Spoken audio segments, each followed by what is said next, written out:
Assalamualaikum warahmatullahi wabarakatuh. Saya Mafira Aulia Devi. Di sini saya mewakili teman-teman saya dari kelas keilmuan Moluska akan mempresentasikan mengenai apa saja sih penelitian yang akan dilakukan oleh kelas keilmuan Moluska selama 1 tahun ke depan. Mungkin sebelum itu kita kenalan dulu nih sama moluska, kita mengenali dulu sebenarnya moluska itu apa. Jadi ciri-ciri dari moluska mungkin ada di atas ini ya, atas saya ya teman-teman, bisa dibaca sendiri karena banyak banget. Tapi saya yakin teman-teman pasti semuanya udah pernah ketemu sama moluska karena emang ada di mana-mana gitu, habitatnya tuh di mana-mana. Terus di bagian kiri video mungkin teman-teman bisa lihat ada beberapa contoh spesies dari 7 kelas filum moluska.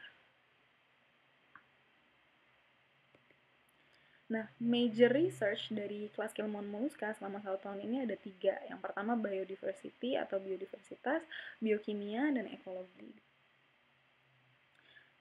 Biodiversitas mungkin teman-teman udah tahu ya, udah sering banget dengar kata keanekaragaman, biodiversitas kayak gitu. Sebenarnya kenapa sih kita melakukan penelitian ini, latar belakangnya itu apa? Jadi karena memang Indonesia merupakan negara kepulauan. Nah, karena itulah Indonesia itu memiliki angka diversitas, angka biodiversitas, angka keanekaragaman itu yang tinggi.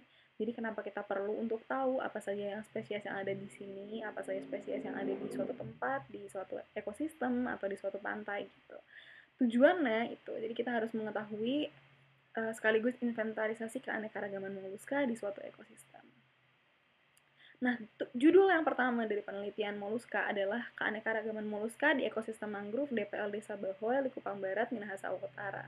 Kenapa kita pilih Minahasa Utara dan kenapa di Desa Bahoy? Nah, karena memang tahun ini kita ada ekspedisi, teman-teman. Jadi, kita pakai ekspedisi ini sebagai salah satu sarana kami untuk research, sarana kita untuk penelitian.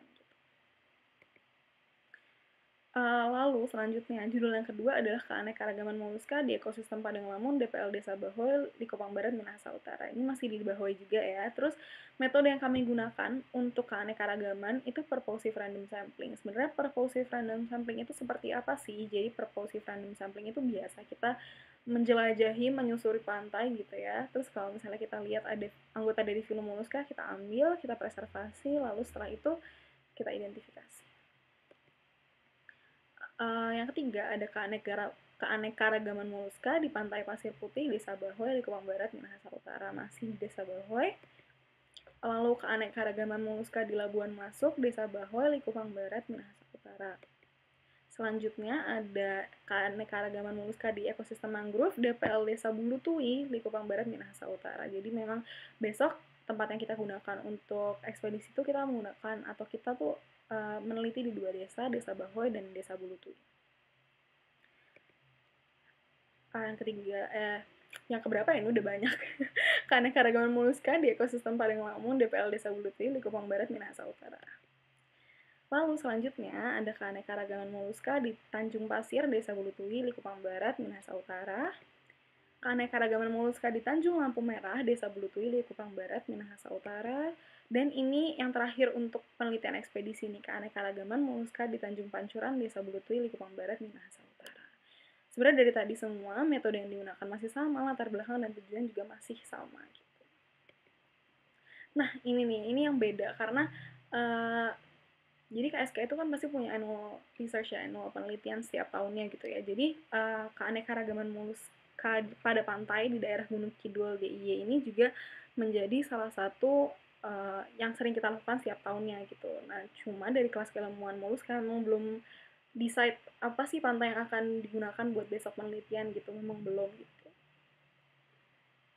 Karena biasanya random aja, atau kalau misalnya mau dibandingkan atau ingin tahu atau mau inventarisasi biasanya mengikuti research sebelumnya.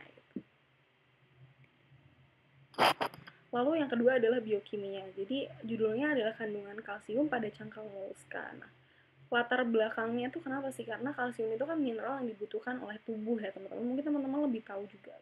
Teman-teman tahu juga gitu, maksudnya bukan lebih tahu juga tapi tahu juga gitu ya. Nah, karena itu perlu dilakukan penelitian mengenai kandungan kalsium ini. Siapa tahu juga bisa digunakan atau bisa dimanfaatkan oleh manusia untuk penelitian lebih lanjut gitu ya. Tujuannya mengetahui kandungan kalsium yang ada pada cangkang moluska. Metode yang digunakan tetap purposive random sampling, dipreservasi lalu diolah di laboratorium. Nah, ekologi. Jadi penelitian pertama ini masih di Likupang Barat, masih di Minahasa Utara, masih dalam rangka ekspedisi. Dan ini adalah judulnya adalah keanekaragaman moluska sebagai bioindikator kualitas perairan di kawasan pantai Desa Bulutui, Likupang Barat, Minahasa Utara. Dan ini metode yang kita pakai, biasanya kalau ekologi itu kan yang kita pakai adalah quadrat plot ya. Tapi kalau metode dari judul yang pertama ini yang kita pakai adalah purposive random sampling. Lalu dipreservasi, lalu kita identifikasi. Jadi kita akan membandingkan kualitas air, jadi membandingkan di 3 titik di kawasan pantai Desa Bulutui gitu. Terus latar belakangnya kenapa sih sebenarnya? Karena moluska ini merupakan hewan benthic organisms ya, yang hidup di dasar perairan. Nah, hidupnya sangat bergantung dengan lingkungan, makanya itu dia bisa dijadikan sebagai indikator dari kualitas perairan tersebut. Nah, tujuannya adalah mengetahui kualitas perairan di kawasan pantai Desa Bulutui, Likupang Barat, Minahasa Utara. Nah, lalu kemelimpahan ini sebenarnya kenapa kita nggak lakukan di ekspedisi, karena kebetulan tempat ekspedisi itu agak susah untuk kita menggunakan quadrat plot. Jadi memang karena tempatnya yang dalam, jadi nggak seperti di pantai di Gunung Kidul. Jadi kita pakainya untuk kemelimpahan langsung di pantai Gunung Kidul gitu. Kemelimpahan moluska di pantai Krakal dan Selili. Jadi kenapa di pantai Krakal? Karena memang dari tahun ke tahun kita research di pantai Krakal, kita penelitian di pantai Krakal. Jadi supaya data itu tuh nggak putus gitu ya, setiap tahun ada gitu. Dan juga kalau Selili ini baru, jadi kita mau coba penelitian di situ. Tujuannya untuk mengetahui kemelimpahan moluska di pantai Krakal dan Selili. Jadi sebenarnya latar belakangnya karena masih sama, moluska itu sangat bergantung dengan lingkungannya. Jadi sebenarnya kita bisa tahu pantai Krakal sama pantai Selili ini masih dalam keadaan yang bagus atau enggak sih. Maksudnya masih dalam keadaan yang di mana moluska itu bisa hidup atau tidak. Gitu. Nah, mungkin itu aja presentasi dari saya pada hari ini. Nah, Moluska punya target untuk menyelesaikan paling tidak setengah ya dari semua research yang udah dilakuin. Terima kasih atas perhatiannya. Wassalamualaikum warahmatullahi wabarakatuh.